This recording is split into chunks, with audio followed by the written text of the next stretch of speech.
Olá, meus amigos. Olha eu aqui novamente, sempre feliz e contente por poder compartilhar um pouquinho desse conhecimento com vocês.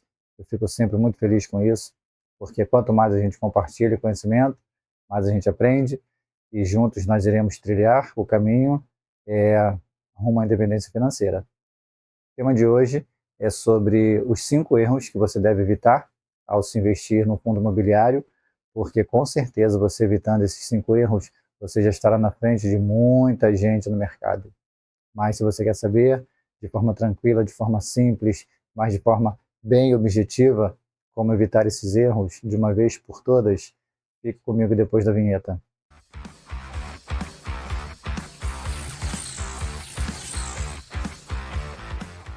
Antes de tudo, eu gostaria de pedir que, se por um acaso o vídeo estiver agregando alguma coisa para vocês, se o canal estiver acrescendo alguma coisa no seu conhecimento, nem que seja um pouquinho, então eu peço aquele like, porque isso ajuda demais o crescimento do canal, faz com que o YouTube entregue esse vídeo, esse conteúdo para mais pessoas.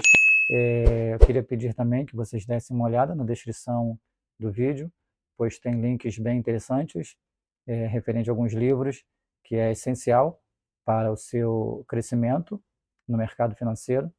Também gostaria de dizer que eu sou advogado previdenciário, então se você é do Rio de Janeiro e possui alguma demanda contra o INSS, seja referente a qualquer tipo de benefício, qualquer tipo de aposentadoria, aposentadorias em gerais, aposentadoria especial, aposentadoria do vigilante, revisão de qualquer benefício, auxílio maternidade, auxílio por incapacidade temporária, o antigo auxílio doença, LOAS, Auxílio Brasil, enfim, qualquer coisa referente ao INSS, meu e-mail está aí, pode fazer contato que eu terei o maior prazer em lhe ajudar. Bem, e agora chegando ao assunto do vídeo, propriamente dito, esses 5 erros que você deve evitar, com certeza são erros simples e super fáceis de detectar. E o primeiro, e o mais importante de todos, é não investir apenas pelo dividend yield. Pessoal, esse eu acho que é o maior erro cometido pelos investidores iniciantes. Eu, por exemplo, eu cometi esse erro no começo, então eu sei o que eu estou falando, eu digo porque eu sofri na pele este erro, e muitas vezes o dividend yield está muito alto, porque não é uma coisa recorrente. De repente o fundo vendeu algum imóvel, então ele está distribuindo aquilo em forma de amortização, ou ele ganhou algum processo judicial, executou algum tipo de garantia, enfim, podem ser N fatores. Mas o importante é ter em mente que quando o dividendo é muito alto, alguma coisa de anormal está acontecendo com aquele fundo. Você deve prestar atenção. Só que algumas vezes também é bem pior do que isso. Muitas vezes o dividend yield não ficou alto porque o fundo está entregando um maior rendimento, mas sim porque sua cota desvalorizou muito. E quando a cota desvaloriza muito, por consequência, o dividend yield fica maior, porque o dividend yield é calculado em razão do valor da cota do mercado no momento. Então, se aquela cota ficou muito desvalorizada, é claro que o dividend yield pago será bem maior. E qual foi o erro que eu cometi? Bem, lá em 2020, quando eu resolvi começar a investir em fundo imobiliário, eu não tinha intenção de ficar investindo em fundo imobiliário para longo prazo.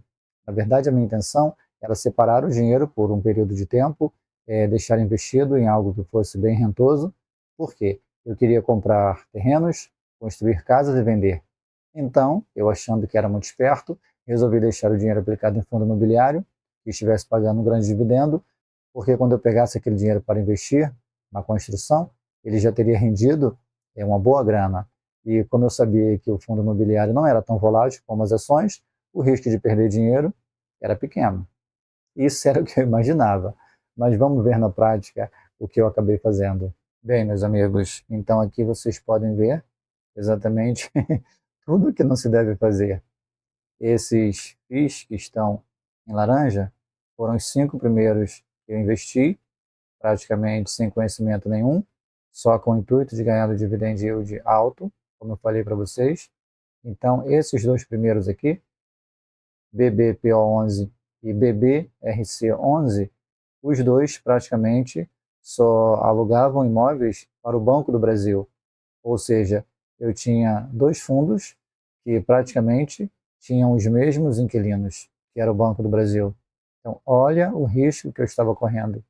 Além disso, eu investi no HCTR11, porque à época pagava um dividend yield muito bom, e na época eu paguei R$ 128,38 a cota. Para vocês terem uma ideia, hoje a cota está menos de R$ 30. Então, olha que desvalorização absurda, de R$ 128 para hoje menos de R$ 30. Este aqui, SPTW11, ele possui apenas 2 edifícios em São Paulo, e o dividend yield só estava alto no momento porque um dos edifícios havia sido vendido, então ele estava pagando o valor daquele edifício aos cotistas. Quando acabasse o valor daquele edifício, a cota desabaria, e eu não sabia disso, é claro, né? E o outro foi o VRTA11. Então, para vocês terem uma ideia aqui, eu aponto 1, 2, 3, 4 fundos que tinham um risco absurdo e que no momento eu não sabia, porque o meu intuito era somente ganhar um dividend yield alto. E é isso aqui que eu estou passando para vocês. Jamais invista somente de olho no dividend yield, porque o risco que vocês estão correndo é muito alto.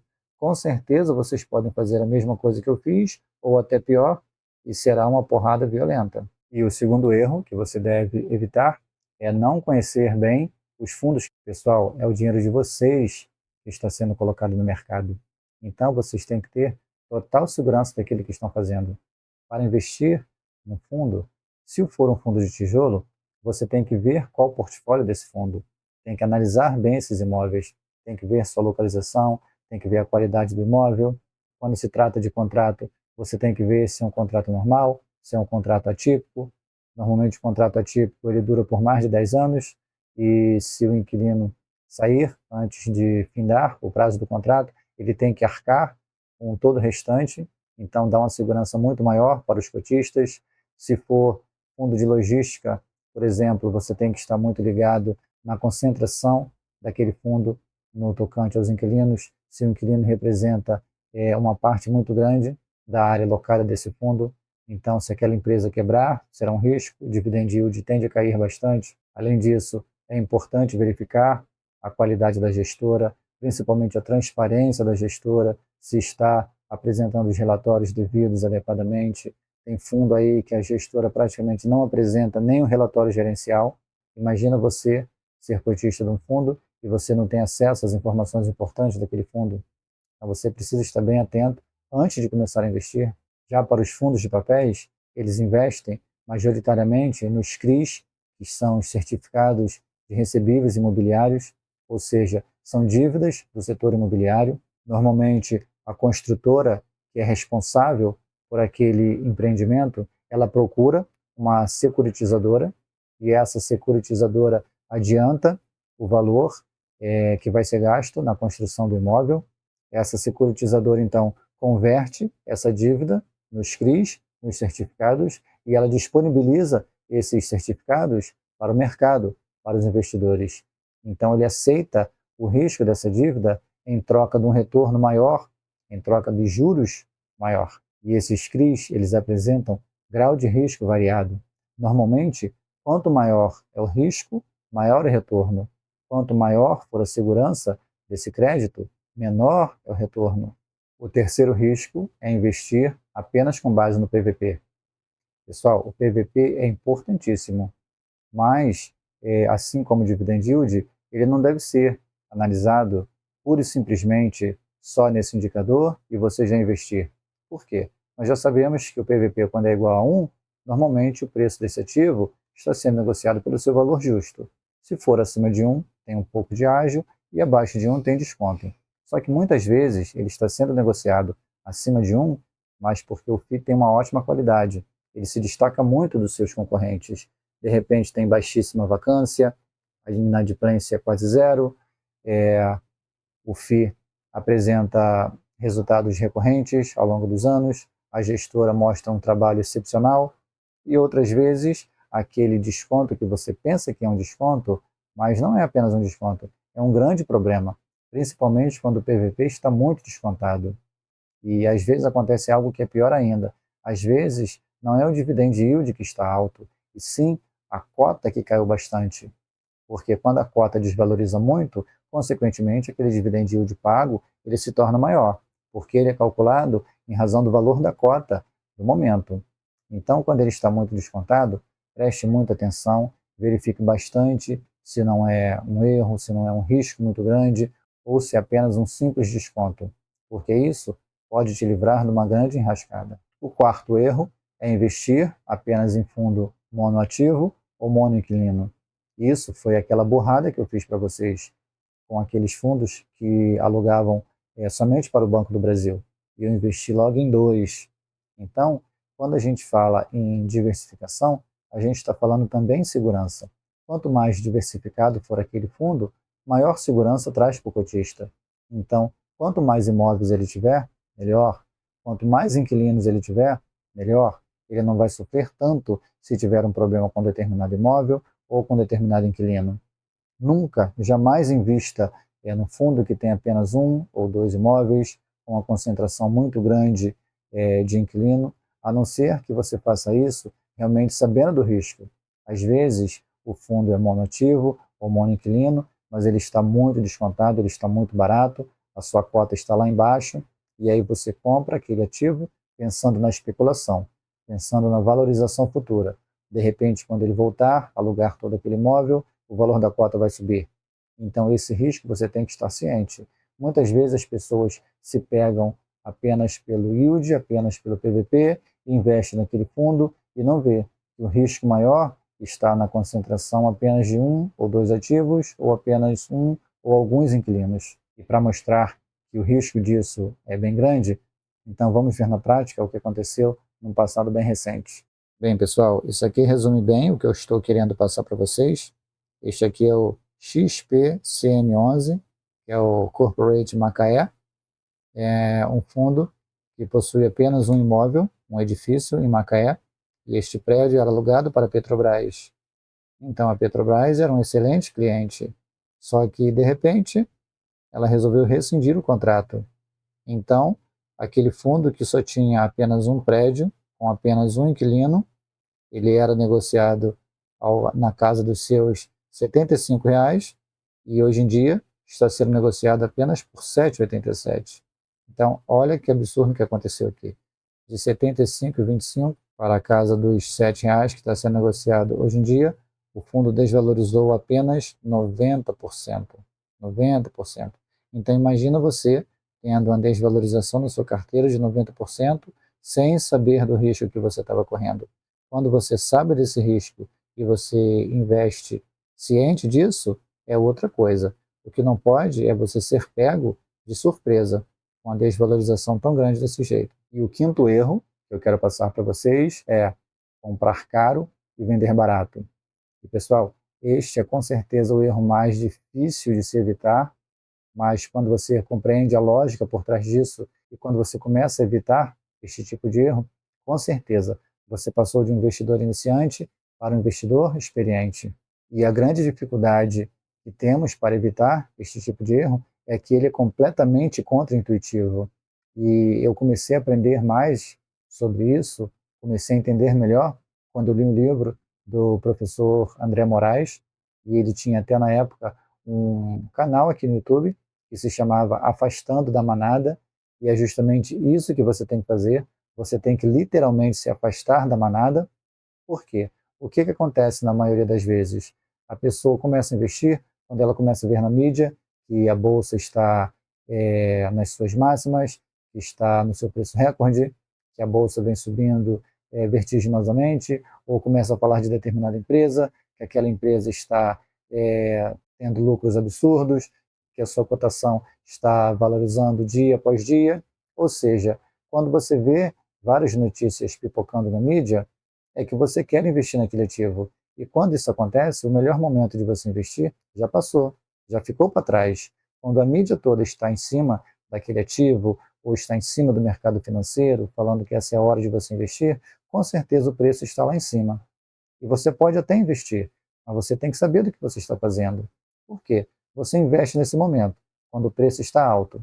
E aí, quando a mídia vem no sentido oposto, começando a falar que o país está em crise, está em recessão, que a bolsa está sendo desvalorizada, que o mercado não está bem aquecido, ou que aquela empresa está perdendo seus fundamentos, que a empresa deixou de ser lucrativa, que a empresa está passando por algum tipo de problema. Ou seja, a própria mídia joga a cotação daquele ativo lá para baixo.